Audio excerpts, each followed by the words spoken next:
Hola mis queridos estudiantes, bienvenidos a su clase de Química General y hoy vamos a continuar hablando sobre uno de los temas o más bien herramientas más importantes que utilizan los químicos como lo es la tabla periódica, pero haciendo énfasis en una de las propiedades que tienen ellas que nos ayudará a entender ciertas características que solamente posee ella, como son unas propiedades relacionadas con las energías y unas propiedades relacionadas con el tamaño. Si analizamos las propiedades relacionadas con la energía, podemos encontrar lo que se denomina electronegatividad, potencial de ionización y afinidad electrónica. Pero también podemos encontrar unas propiedades que se relacionan con el tamaño de los átomos presentes en la tabla periódica, denominada radio atómico. Para entender esta parte de la tabla periódica es indispensable conocer conocimientos previos y eso lo podemos analizar en el video de generalidades de la tabla periódica. Sin embargo, para traer algunos temitas a colación para poder entender esa parte, es que la tabla periódica está organizada y coloco la letra Z, es decir, de acuerdo al número atómico. Esa organización la hace normalmente organizar de izquierda hacia derecha, el 1, el 2, el 3, el 4, que es la que normalmente siempre vemos cuando analizamos el documento. Esa parte de organización también está ligada a una serie de grupos, por decirlo así, que son 18 columnas como tal verticales que tiene la tabla periódica, denominados grupos o familias. Y en los periodos, que son las horizontales, que son 7, que también van a permitirme relacionar cuando estemos hablando de que aumentan o disminuyen en el grupo o aumentan o disminuyen en el periodo. Entonces, una de las primeras propiedades que vamos a analizar en esta parte de la introducción a las propiedades periódicas es una de las más sencillas, que es la relacionada con el tamaño. Y para hablar del tamaño atómico, ese de radio atómico, vamos a analizar unos conceptos muy importantes de geometría en lo relacionado con la circunferencia. Entonces, supongamos de que estamos hablando en geometría sobre el radio que se maneja en matemática. Entonces, sabemos que el radio es la distancia que existe entre el centro de la circunferencia y cualquier punto que se encuentre en los extremos. Normalmente decimos que eso es un segmento. Para hablar de radio atómico no vamos a necesitar el concepto de diámetro. Recuerden que el diámetro ya sería como que la distancia completa entre un punto y el extremo del otro, es decir, prácticamente 2 veces el radio. Entonces, si ese concepto lo tenemos en cuenta en geometría, en la parte de química se va a analizar de una manera muy peculiar.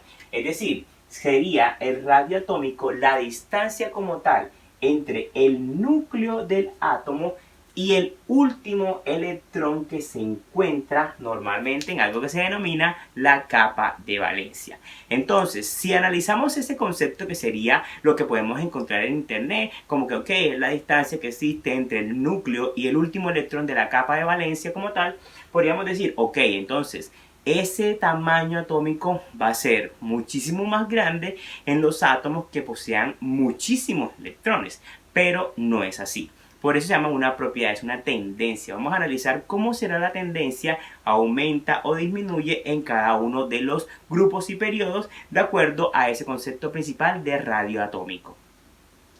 Supongamos que tenemos una tabla periódica pequeñita, vamos a hacer aquí una especie de tabla periódica en donde vamos a analizar cuál es la tendencia de el radio atómico en ella, es decir, cómo va a aumentar o cómo va a disminuir. Entonces, para ver esa parte de la tendencia, vamos a manejar que ella va a aumentar, el radio aumenta de arriba hacia abajo y de mi derecha hacia izquierda. Al observar ya las flechas que me indican cuándo aumenta o cuándo disminuye el radio atómico en la tabla periódica, podemos definir entonces cuáles son los átomos más grandes o los más pequeños entre un momento a otro. Pero entonces vamos a ver que surgen como una serie de preguntas, y es por qué un átomo que se encuentra en este lado, que podría ser, no sé, vamos a poner como el litio, y uno que se encuentra en este lado como el flúor. Si vamos a analizar por qué el flúor tiene muchísimo más electrones que el litio, el flúor va a tener casi hasta los 10, el litio creo que va a tener aproximadamente 3. ¿Por qué es más grande el litio que el flúor? Ahí vamos a analizar un concepto muy importante, y es que esos elementos que están allá tienen muchísima fuerza de atracción, es decir, el núcleo atrae demasiado a los electrones hacia él, es decir, no va a dejar que se los que se lo roben, y eso lo vamos a ligar más adelante con el concepto de electronegatividad. Entonces, si hablamos de eso, entonces no podemos decir, profe, entre más electrones tenga el átomo como tal, mayor va a ser su tamaño, porque aquí vemos ese problemita. El litio tiene 3, pero el flúor tiene más, y a pesar de eso, el flúor los tiene demasiado atraídos, que lo vuelve muchísimo más pequeño en términos de radio atómico que el átomo de litio. Por eso es importante analizar que el radio atómico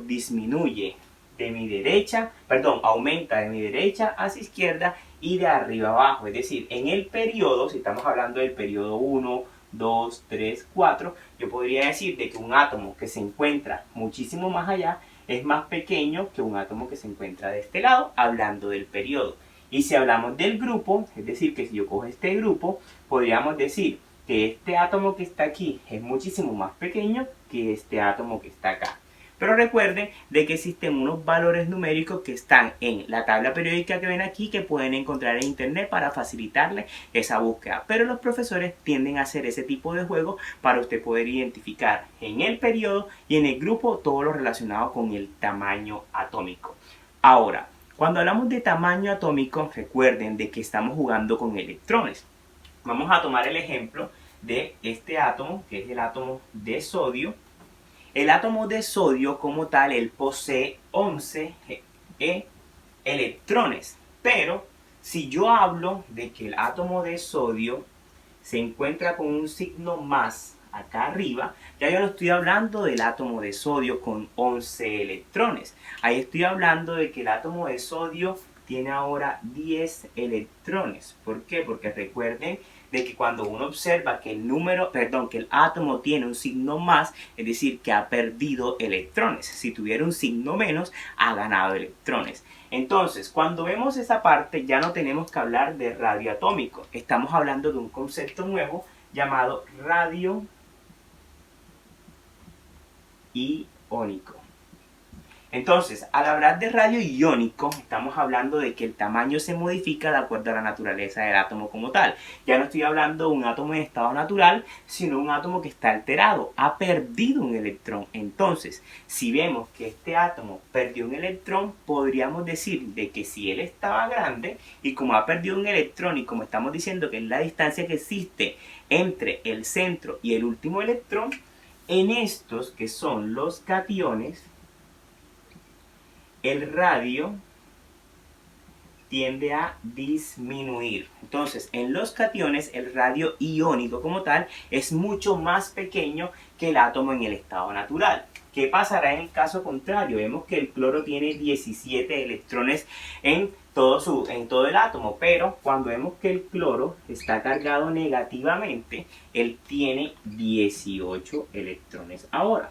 Es decir, que en este anión, el anión cloro, el radio atómico como tal de él va a ser muchísimo menor que el radio iónico. Es decir, que el radio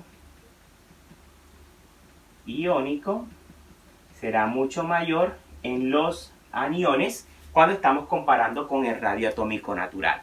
Y eso es muy importante cuando estemos trabajando radios atómicos y radios iónicos. Los radios iónicos, si estamos hablando de cationes, tienen que ser muchísimo menor que el radio atómico natural, mientras que los radios iónicos de los aniones tienden a ser muchísimo más grandes que el radio atómico del átomo en estado natural, y así vamos entendiendo esa parte muy importante en todo lo que tiene que ver con las propiedades periódicas, en este caso el radio atómico. Bien, mis queridos estudiantes, muchísimas gracias por ver este video. Manito arriba si te gustó, suscríbete en el canal, sígueme en las demás redes sociales para estar en contacto de asesorías y demás, y nos vemos en una próxima clase.